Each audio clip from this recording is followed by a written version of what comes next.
Alors, nous avons de jolies choses sur le plateau. On va découvrir cela tous ensemble. J'ai la chance d'accueillir aujourd'hui donc Laurent Probst. Bonjour. Vous êtes PDG de la société Koucal. Et vous avez développé cette innovation Éclosion, c'est bien ça, avec votre chef. Bonjour. Soyez les bienvenus également Bertrand Gillot pour la société La Fruitière, c'est bien ça, et Christine Letenier, qui est présidente, directrice générale de Globe Export Algues de Bretagne. Et je souhaite également la bienvenue à Hervé Vallat de la société Château Blanc. Voilà, on parlera les uns à la suite des autres de vos innovations. On va commencer par celle-ci, si vous le voulez bien. Je vous demande de prendre un micro. Voilà. Et de me raconter un petit peu cette jolie... Donc cette innovation, déjà, elle est née d'une rencontre entre Florent Margaillan, qui est champion de France du dessert 2010, et moi-même. Donc Florent avait eu l'idée, depuis déjà 2 ans, d'amener une théâtralisation sur une fleur, mais il n'arrivait pas à la faire ouvrir en direct pour optimiser la théâtralisation. Nous, on est spécialisé dans les alcools très concentrés culinaires et on a déjà gagné le Grand Prix du Syrah en 2007 sur la caramisation spectacle. Donc quand il a vu ce produit, il s'est dit tiens, il y a peut-être quelque chose à faire au niveau de l'ouverture. Donc on a travaillé et on a réussi donc à faire naître Éclosion, qui en fait, le but est d'amener la scène au niveau de la salle, puisqu'aujourd'hui on voudrait valoriser les maîtres d'hôtel. C'est vrai que les cuisiniers ont été beaucoup mis en avant ces dernières années, mais le but était de ramener effectivement la théâtralisation pour les maîtres d'hôtel. On vient d'en parler justement avec Éric Rousseau, maître d'hôtel au relais Bernard Loiseau. Donc vous voyez le produit, en fait vous avez 6 pétales en chocolat. On a développé 3 boules, une boule chocolat blanc donc avec un intérieur orange, une boule chocolat noir avec un intérieur argent et une boule chocolat au lait avec un intérieur bordeaux. On la voit actuellement à l'image, c'est vraiment un très beau produit. Est-ce qu'elle va s'ouvrir ? Bah oui, on va faire la démonstration. Donc le but, c'est de mettre un alcool. Donc là, on a un alcool sur fin 96 degrés caramel. Oui. Donc qui va permettre donc un allumage sans préchauffage, sans rien. Donc on va avoir effectivement le visuel de la flamme. Donc le maître d'hôtel va donc allumer le dessert. Et donc voilà, on va avoir donc l'ouverture. C'est joli. On va laisser aller jusqu'au bout. Voilà. Ouais. Donc on a l'ouverture et la création de cette fleur en chocolat où tout se mange. Donc nous aujourd'hui on a mis un macaron parce que c'était un petit peu difficile techniquement de le faire, mais c'est bien le chef pâtissier qui choisira le dessert qui va cacher à l'intérieur pour la surprise. Mais nous on avait fait bien sûr des présentations avec feuilles d'or. Enfin on peut aller assez loin dans le dessert caché à l'intérieur. C'est un outil assez pratique pour le pâtissier ou restaurateur. Il s'adapte à tout type de gamme en pouvant complexifier soit le dessert qui est caché dessous, le dessert qui est caché à l'intérieur. Quelle est la plus grande difficulté technique pour cette innovation ?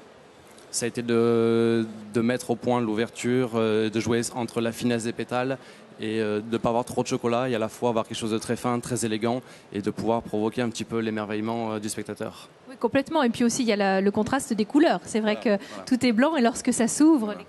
Les couleurs changent. L'effet, c'est vraiment de jouer son effet surprise entre l'aspect extérieur fermé et l'aspect coloré qu'on a ensuite à l'intérieur. Voilà, après, là, il y a l'innovation. Après, vous parliez des difficultés. Après, c'est la difficulté en termes de production pour arriver à produire, parce que c'est quand même assez technique. Il y a pas mal de pièces à fournir. Donc là, on s'adresse quand même à un niveau moyen haut de gamme. Donc on a eu pas mal, bien sûr, des visites de traiteurs qui sont intéressés et de restaurateurs.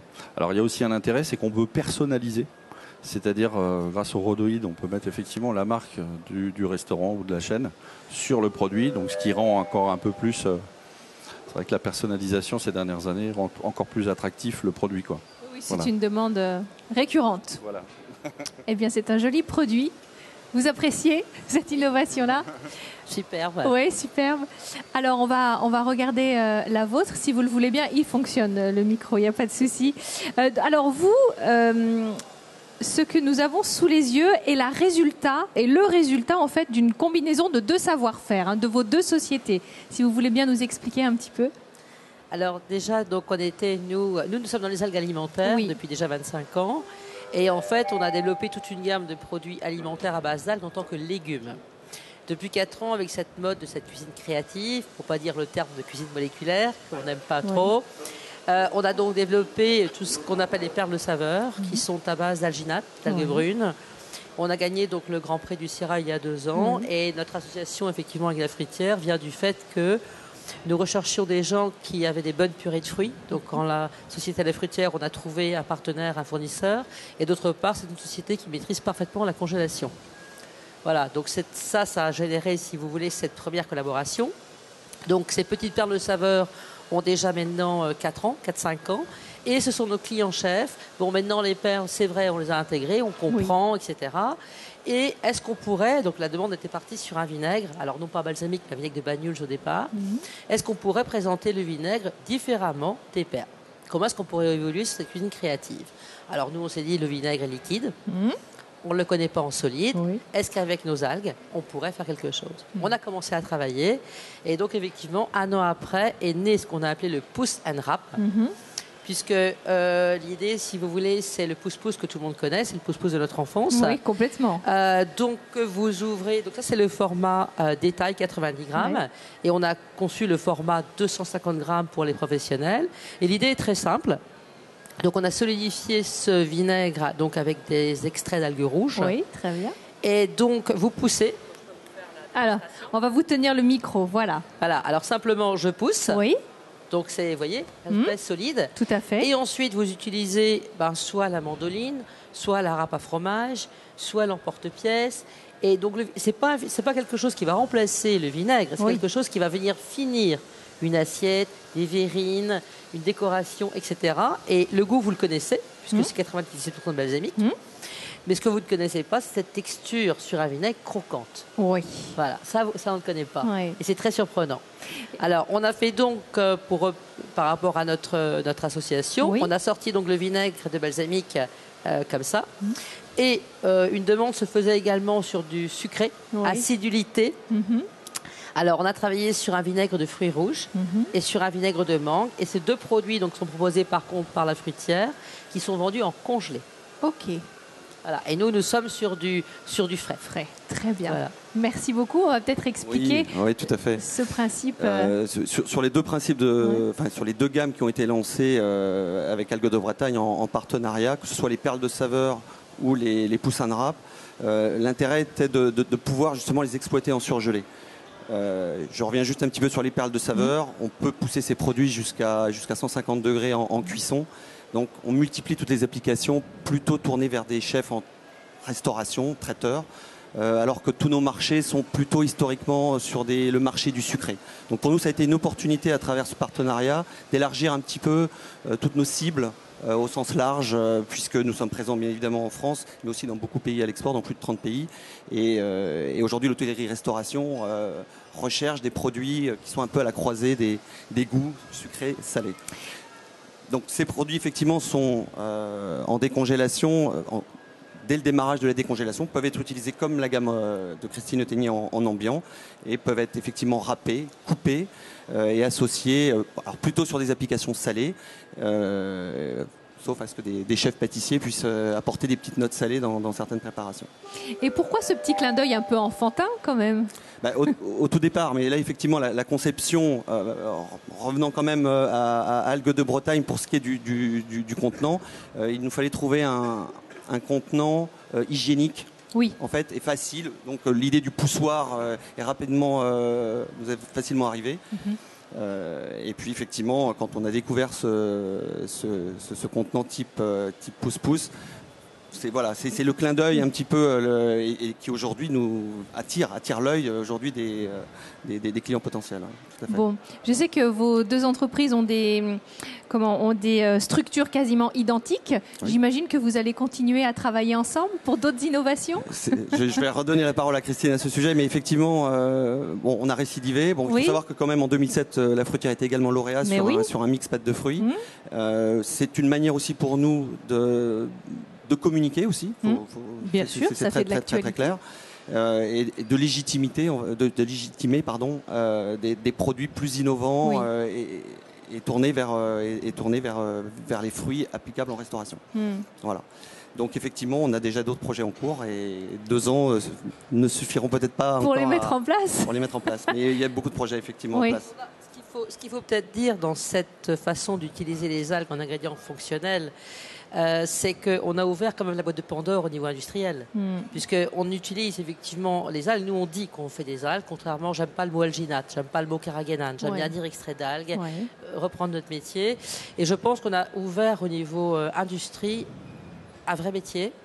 L'innovation est souhaitée et demandée et les algues nous permettent d'arriver à ce genre de produit. Donc les idées sont à foison parce qu'on part d'une feuille blanche. Bien sûr. Voilà. Alors simplement, l'expression que j'aime bien, si vous me permettez, pour terminer cette présentation, le concept, c'est quand même ici, râper l'inrapable. Râper l'inrapable. C'est ça le concept, parce qu'on ne fera pas un poussin de râpe de carotte, il n'y a aucun intérêt. Non, bah non. Par contre, vous comprendrez que cette gamme va évoluer et un poussin de râpe de miel ou de café. Bien sûr. Vous voyez, voilà. Donc c'est vraiment ça, c'est râper l'inrapable. Râper l'inrapable, très bien.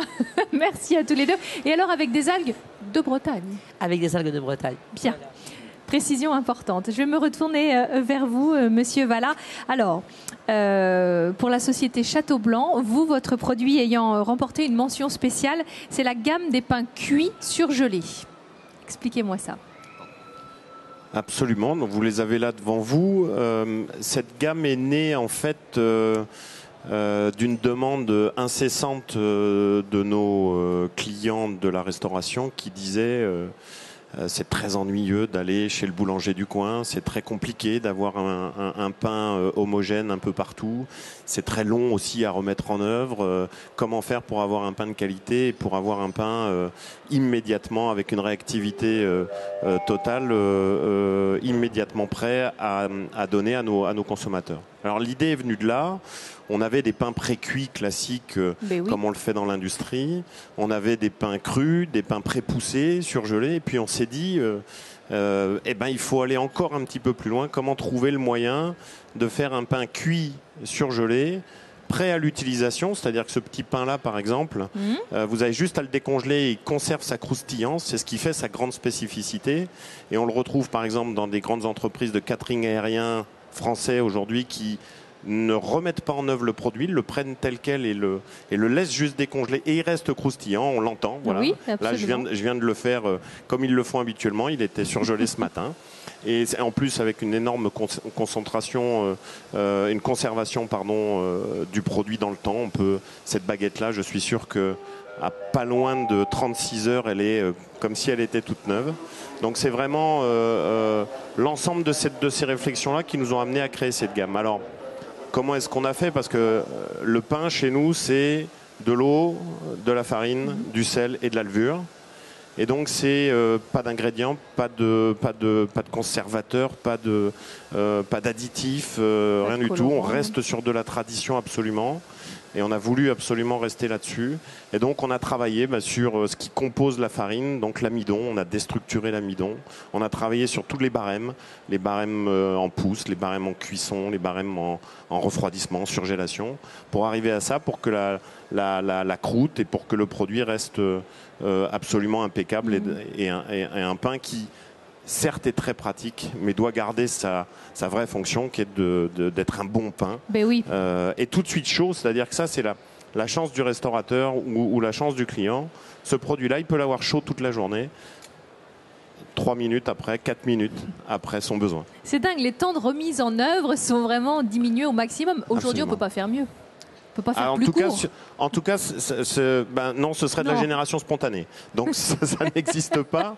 En termes de remise en œuvre, en termes de timing, que ce soit pour un boulanger, pour un restaurateur, pour même la GMS qui aujourd'hui peut travailler là-dessus, c'est une gamme qui est complètement révolutionnaire. On se demandait comment réinventer le pain. Je crois qu'aujourd'hui, on a en partie fait le pas. Alors, on a encore quelques autres réflexions sur ces produits-là pour amener encore plus de services.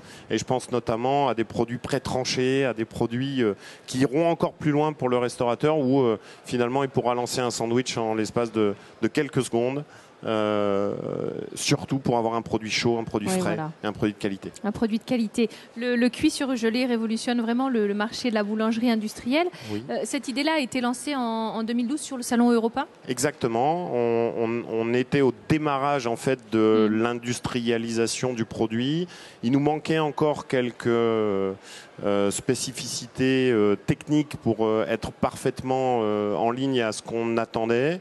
Aujourd'hui, on y est. On est en production de masse. De grandes enseignes de la distribution ont été séduits, ont démarré.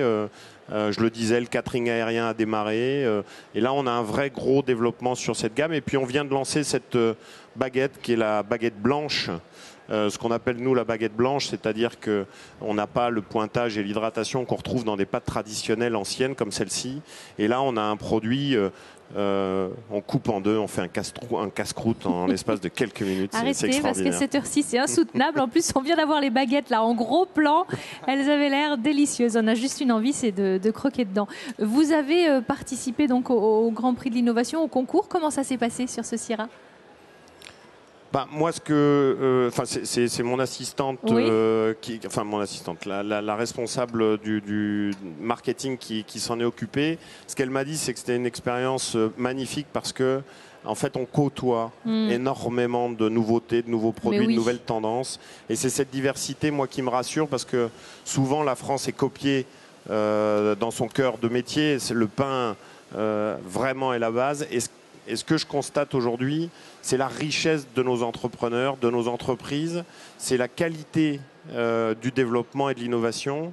On aura peut-être des soucis dans le temps d'industrialisation et de maintenir nos emplois sur place, mais il y a une force qu'on ne nous enlèvera jamais, c'est cette force créatrice, cette énergie qui nous caractérise. Vous êtes d'accord avec ça ? Oui, je pense qu'aujourd'hui, en termes de croissance, c'est le seul point sur lequel on peut vraiment se battre, c'est-à-dire avoir des idées pour gérer notre croissance. C'est vrai que se battre en termes de productivité, puisqu'on en parle beaucoup, c'est vrai que nous, on a des coûts qui sont nécessaires aussi pour une qualité de vie en France, donc on ne peut pas trop réduire. Donc la seule façon de lutter, c'est quand même d'être plus malin que les autres et de proposer toujours. Mais ça, c'est difficile aussi, parce que d'innover tout le temps, c'est aussi un métier, ça prend beaucoup de temps, on le voit. Mais le jeu en vaut la chandelle, et quand on a la chance d'être reconnu au Syrah, c'est aussi un grand coup de pouce, parce que c'est quand même un salon international, il y a beaucoup d'étrangers, donc voilà quoi. Donc c'est quand même très favorable et très content de recevoir un Grand Prix de l'innovation. Eh bien, on va rester sur cette note positive. Merci beaucoup à vous trois d'être venus. Bravo, félicitations vraiment pour vos créations. En tout cas, vous ne l'avez pas volé, cette distinction. C'est vraiment très joli et très original. Merci beaucoup. Merci.